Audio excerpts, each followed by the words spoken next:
India has put forward an ambitious 7-year action plan for accelerating progress on SDGs. We, as the G20, need to be bold in our ambition. For one future, we must keep the aspirations of our young people at the center of our actions. Our actions today must not put their future in danger. From the impact of conflict to climate events, our era is becoming more volatile and uncertain by the day. Added to this is stubborn inflation, rising interest rates, and shrinking fiscal space for many nations. As always, in such times, the weak and vulnerable bear the brunt. Colleagues, if progress towards the SDG was already falling short before COVID-19, this has only been further exacerbated by it. The climate change also continues unabated, with a disproportionate impact on least developed countries and small island developing states.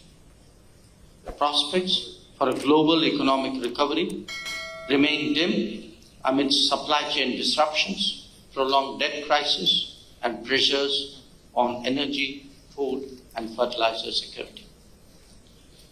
The Development Ministerial is an opportunity for us as the G20 to demonstrate solidarity on these development issues. The decisions we make today have the potential to contribute to an inclusive, sustainable, and resilient future.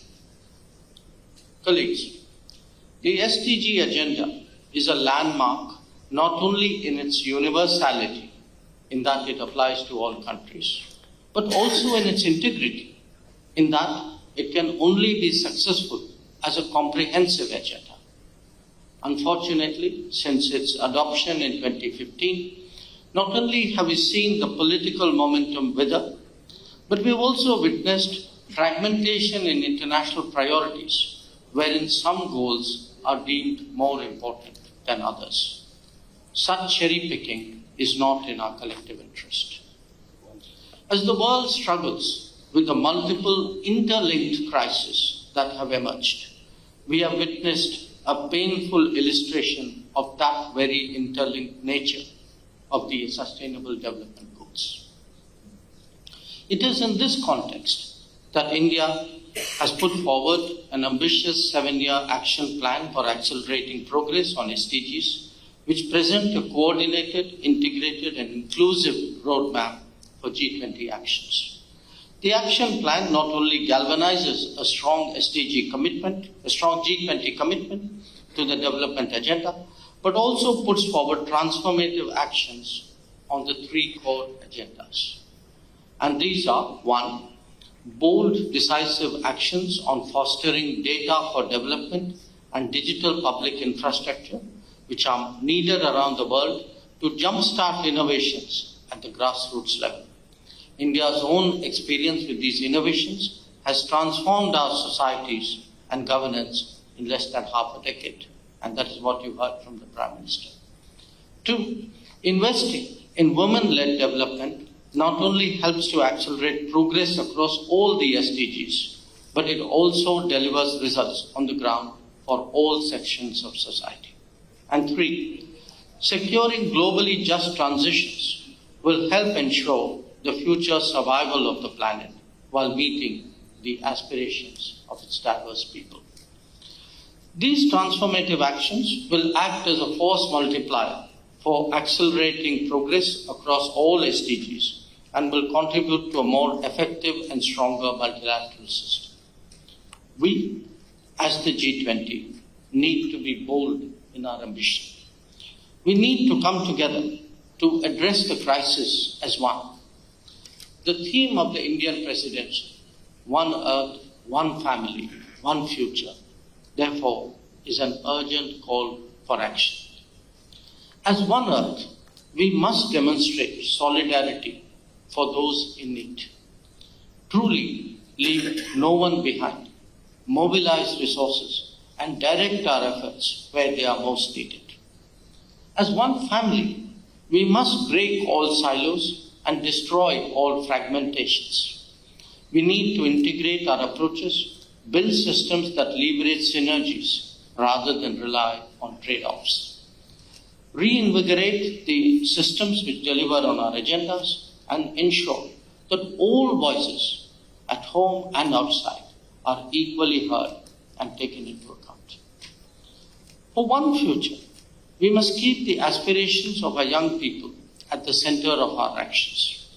Our actions today must not put their future in danger. We must invest in our collective future today and ensure that it is built on the foundations of equality, mutual respect, and solidarity.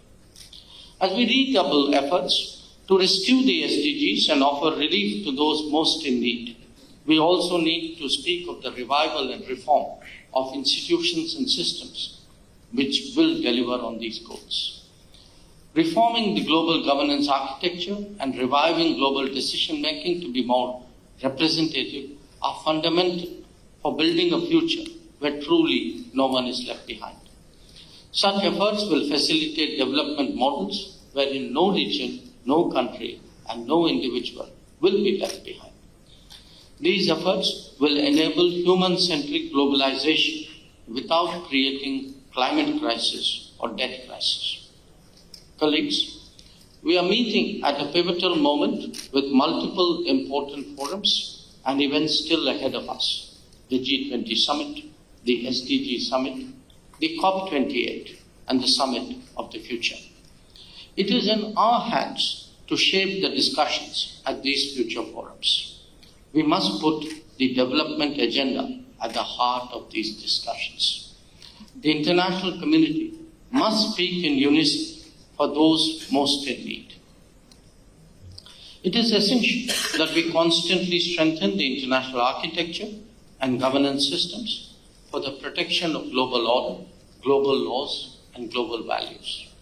In doing so, we would invariably find ourselves on the path where diplomacy, dialogue, and cooperation take precedence over competition, conflict, and division.